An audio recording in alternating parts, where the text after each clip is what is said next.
These are the words of Abimelech. Abimelech was a man that we find in the 20th chapter of the book of Genesis.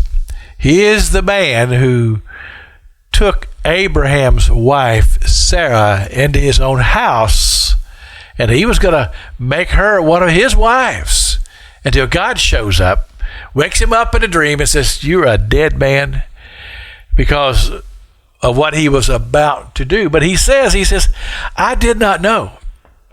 I did not know that she was Abraham's wife." And he uses those words. He says, "The integrity of my heart." Now, those are powerful words when you think about the concept, the integrity of my heart. Well, the question in my mind comes from, where does integrity come from? How do you develop, or how does one learn about integrity? Well, hopefully we learn it from our parents. I know, this is going to sound kind of funny to some of you, but back in the 60s, when I was a child, television was just full of westerns. So they were very popular in those days, and we're talking about primetime television, westerns. But the interesting thing about these westerns, like a Cheyenne, we call it Cheyenne. Some of you remember these. Sugarfoot, Bronco Lane. These television shows talked about the code of the West, character, things that are right and things that are wrong. And fortunately, a lot of these things were instilled in me, but I also learned from my mom and my dad. They were people of integrity. And they taught me and my brothers right from wrong.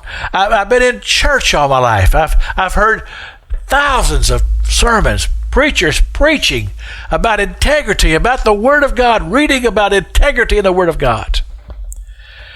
And so we apply these things in our lives, and they're very, very positive truth, and they will serve you well.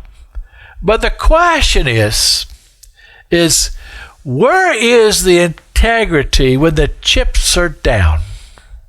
Or to say, when nobody else is watching.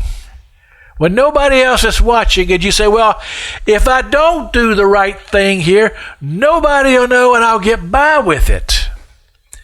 Well, that's a very dangerous philosophy to have, because we know this. You don't hide anything from God. God sees all, knows all. He knows everything that's taking place. He knows all about it. But the truth of the matter is that when we don't allow integrity to be a part of who we are, then it becomes very detrimental to ourselves, to our friends, to our families, everybody that's affected and impacted by a person's lack of integrity. Much harm is done. Integrity is something that we should always hold near and dear to our hearts. This is Pastor Jack King with the gospel on the radio broadcast.